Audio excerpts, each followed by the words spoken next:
ورتل القرآن ترتيلا. جزاك الله خيرا أخ الغفور، بارك الله فيك، حفظ الله تعالى لك هذا الصوم. تقرأ به كتاب الله عز وجل تتلوه أناء الليل وأطراف النهار. لا أريد أن أقطع هذه الجلسة هذه اللحظات المباركات بحديث مني لأمرر على عجل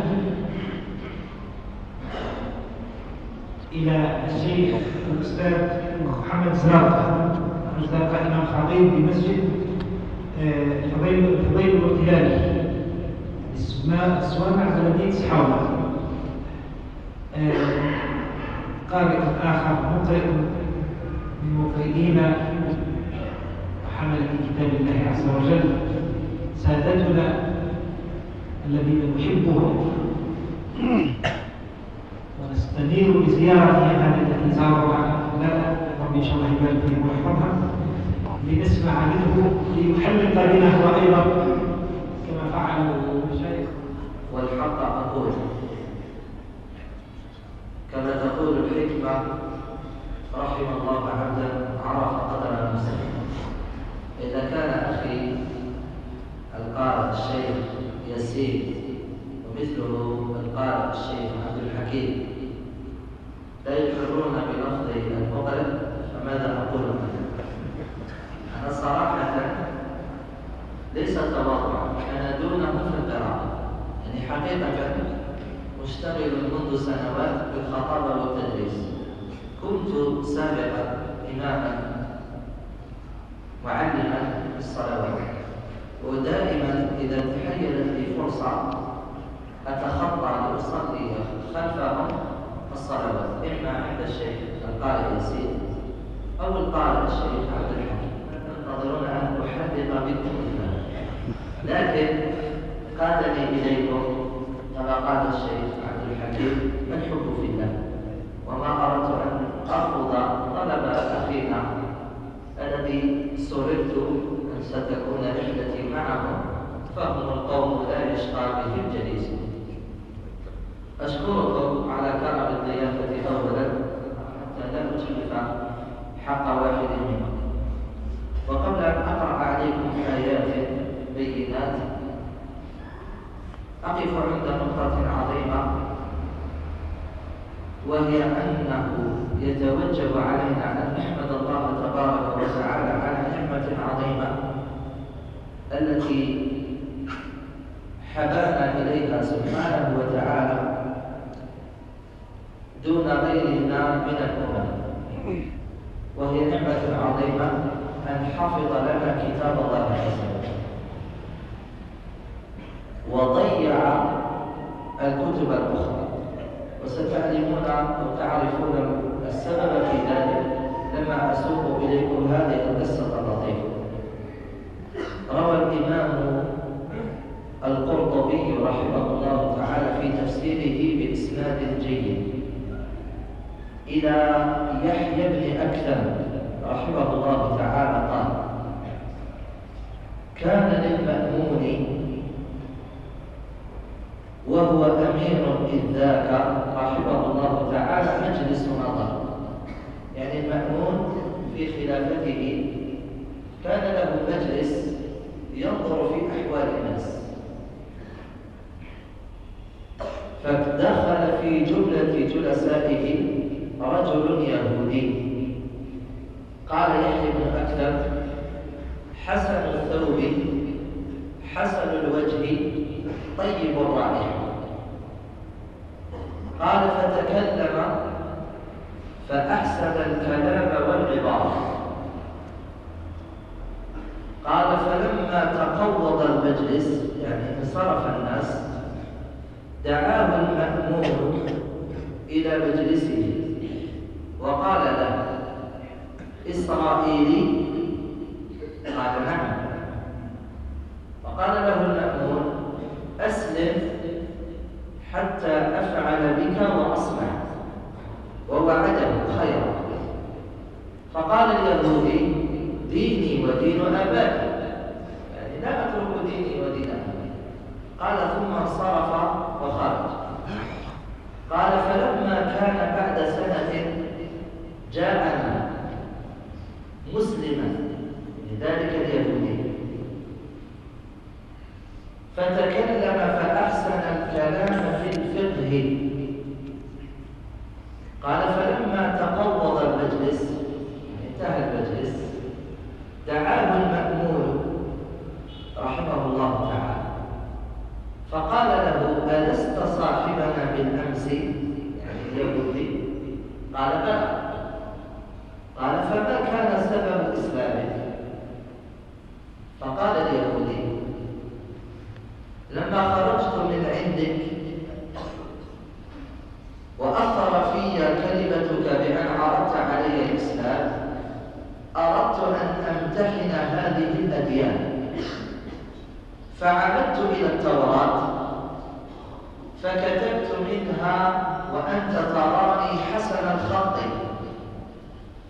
قال فكتبت من التوراة 3 نسخ وزدت فيها ونقصت وأدخلتها الكنيسة فاشتريت منه. ثم عمدت إلى الإنجيل فكتبت منها 3 نسخ وزدت فيها ونقصت وأدخلتها البيعة فاشتريت مني. ثم عمدت إلى القرآن الكريم فكتبت 3 نسخ وزدت فيه ونقصت وأدخلته الوراقين فألقوه ولم يأخذوا به فعرفت أن هذا قرآن محفوظ.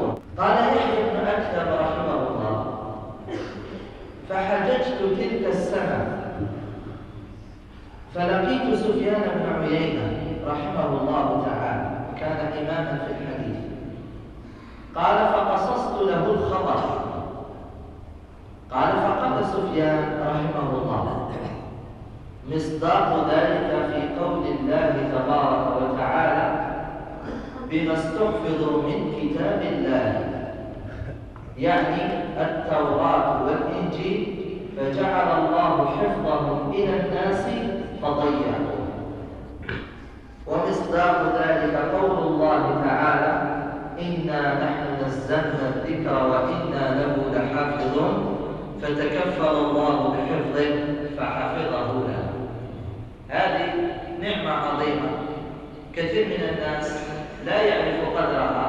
كما قال الشيخ في مقدمته أبيضا قد رفع نسأل الله تعالى السلامة والعافية. فأقرأ ولا أحلل به. الشيطان الرجيم من همزه ونفخه ونفثه. إن هذا القرآن يهدي للتي هي أقوم ويبشر المؤمنين الذين يعملون الصالحات أن لهم أجرا كبيرا وأن الذين لا يؤمنون بالآخرة أعتدنا لهم عذابا أليما. ويدعو الإنسان بالشر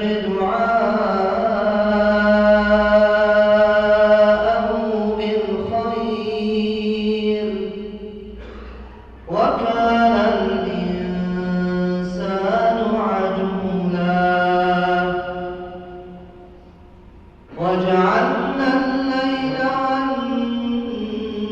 والنهار آيتين فمحونا آية الليل وجعلنا آية النهار مبصرة وجعلنا آية النهار مبصرة لتبتغوا فضلا من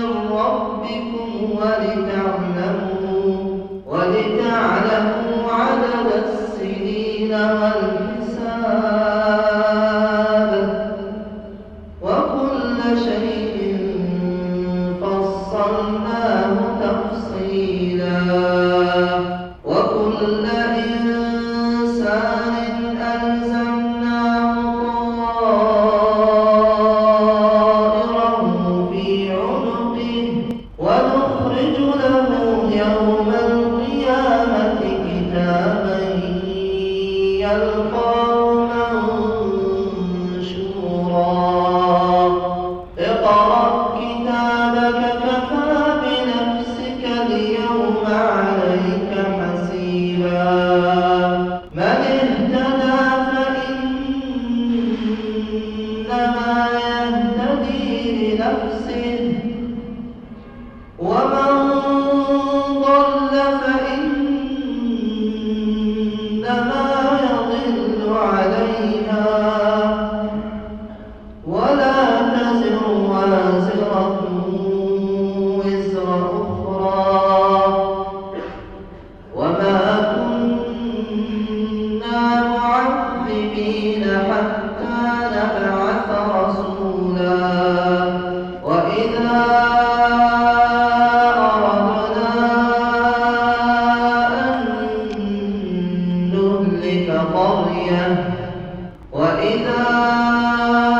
أردنا أن نهلك قرية أمرنا متر فيها ففسقوا فيها فحق عليها القول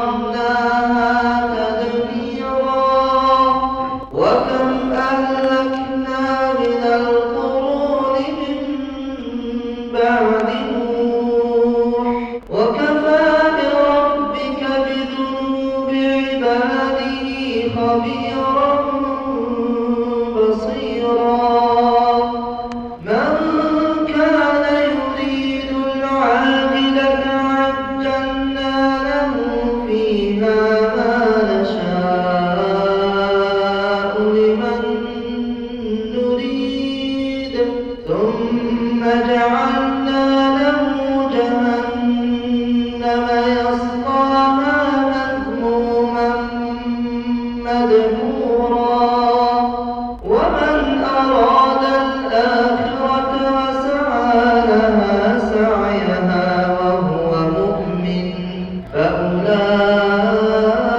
فأولئك كان سعيهم مشكورا كلا نمد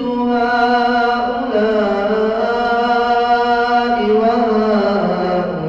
وهؤلاء من عطاء ربك وما كان عطاء ربك محظورا انظر كيف فضلنا بعضهم على بعض وللآخرة أكبر درجات وأكبر تفضيلا لا تجعل مع الله إلها آخر فتقعد مذموما مخذولا